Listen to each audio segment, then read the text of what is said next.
नमस्कार, स्वागत आहे तुमचं आपल्या महाराष्ट्र स्पेशल न्यूज चॅनलवर।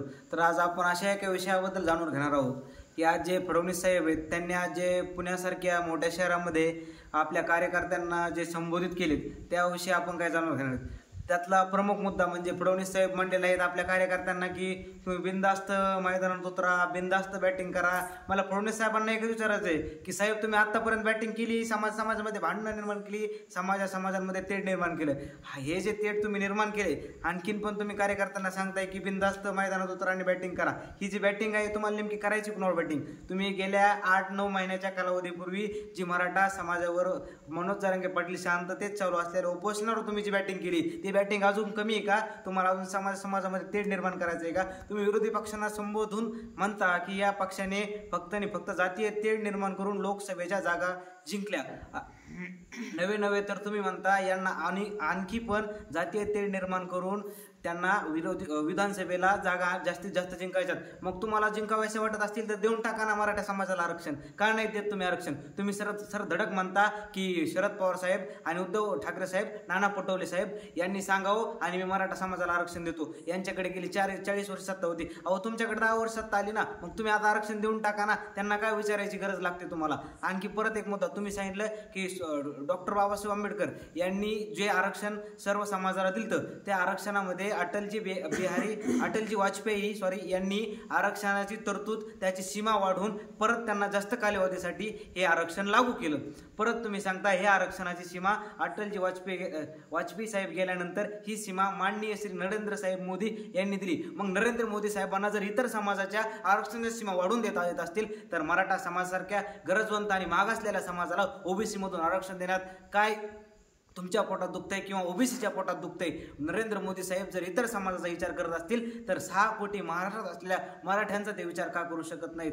अजून एक सांगतो साहेब, जे प्रवीणजी दरेकर साहेब आहेत, छगन भुजबळ साहेब आहेत, हे तुमच्या शब्दाच्या बाहेर नाहीत, मग ते मराठ्याच्या विरोधात का बोलतायत? त्यांना तुम्ही समजून सांगू शकत नाहीत का? तुम्ही सांगितल्यानंतर ते ह्या पक्षातून त्या पक्षात जाऊ शकतायत, तर मग तुम्ही सांगितल्यानंतर ते मनोज जरांगे पाटलांवरती टीका करण्याचे बंद करू शकत नाहीत का? परत आणखी एक मुद्दा आहे साहेब, तुम्ही जी लाडकी बहीण आणली आतापर्यंत असा मी सर्वे केला की शहरामध्ये गावामध्ये असतील अशाच बायका आपल्या नवऱ्यांना 30% नवऱ्यांना त्या जेवणासाठी भाकर देत नाहीत किंवा शिवीगाळ करतायत। मग तुम्ही जर त्यांना 1,500 रुपये पर महिना चालू केला तर त्या महिला आपल्या पतींना भाकर देतील का? असा मुद्दा अनेक पुरुषांच्या मनामध्ये आहे। तसेच साहेब आणखीन काही तुम्ही मुद्दे चालता बोलून गेलात की नाही मनोज जरांगे पाटलांना आम्ही SC ST मधून 10% आरक्षण दिलं, गेल्या वेळेस 16% दिलं, परंतु यांचं सरकार आल्यानंतर ते तुम्ही कट केलं। अहो तसं झालंच नाही। तुम्ही आता जे हे फसव आरक्षण 10% दिले, तुम्ही म्हणता की पोलीस भरतीमध्ये जवळपास हजारो मराठ्यांना त्याचा फायदा होत आहे, परंतु तुम्ही तेच जर आरक्षण ओबीसी मधून दिलं तर साहेब हजारो नव्हे तर लाखो मराठ्यांचे गरजवंत गरीब मराठ्यांची मुलं पोलीस भरतीमध्ये नवे तर वेगवेगळ्या शासकीय नोकरीमध्ये लागतील। कुठेतरी तुम्ही त्यांचा स्वार्थ बघा, त्यांना निवडून द्या। आणि आणखीन एक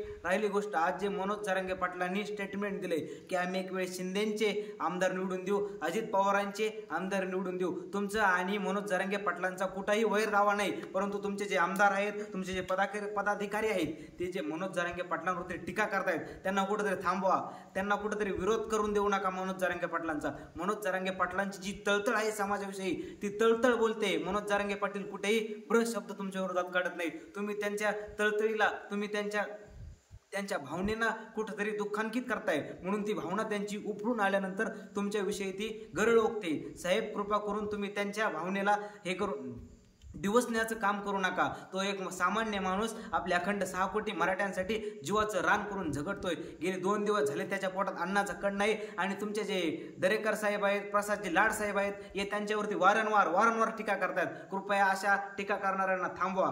धन्यवाद।